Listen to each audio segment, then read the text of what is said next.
नुआखाई नामे अच्छी एक गणपर्व पाड़बार ए उत्सव एकत्रित होइथांती सर्व करी नवान्न अर्पण देवी समलेश्वरी आशीर्वाद लोड़ी थांती समृद्धि हेउ अंचल।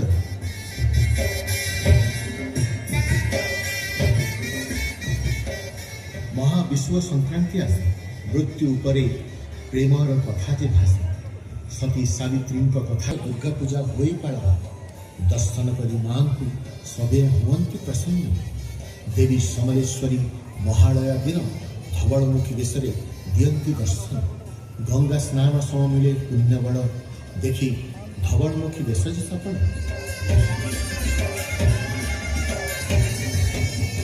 मां समलेश्वरी को स्मरण मात्र के दृश्यपटे उभा हुई समृद्ध इतिहास। जय जय मां समलेश्वरी दया करी मां तू सब संबलपुर रही माँ गो समले दया क्षमा दात्री माँ तू अटू महामाँ।